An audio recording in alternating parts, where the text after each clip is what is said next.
Some developing news now, and 4 men have been sentenced to a total of 73 years for a drive-by shooting at a funeral in central London last year, which left a 7-year-old girl fighting for her life.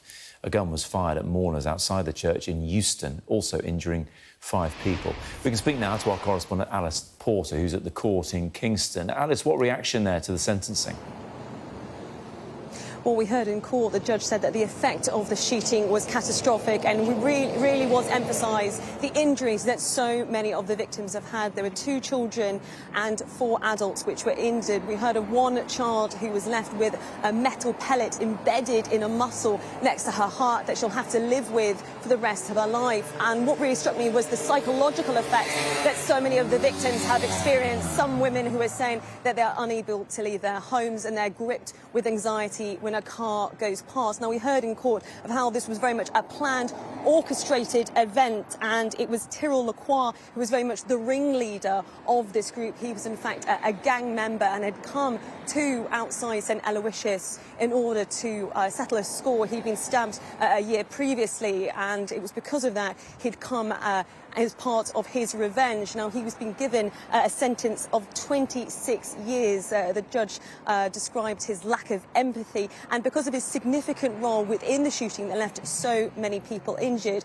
But he also had 3 other co-defendants as well. There was Alrico Nelson-Martin. He was given 14 years. That's for conviction of conspiring to wound with intent to cause serious harm, but also of conviction of possession of a shotgun. Now, this shotgun was sawn down to cause maximum impact. We really were hearing in court today of that impact of people who are still living with those metal pellets, which will unfortunately have become part of their body because of this shooting that went past just as mourners were coming together, where the shooting that took place completely indiscriminately. We also heard that Jordan Walters will be given a 13-year sentence, and Jashy Perch as well, who will be given a 20-year sentence. But the investigation by the police was very much praised in court today.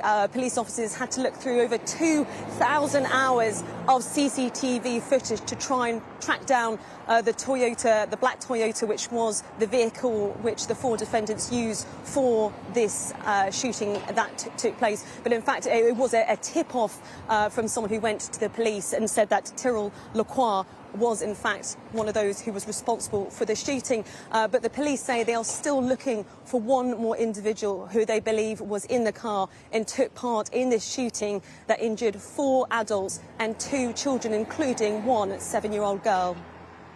Alice, thanks so much.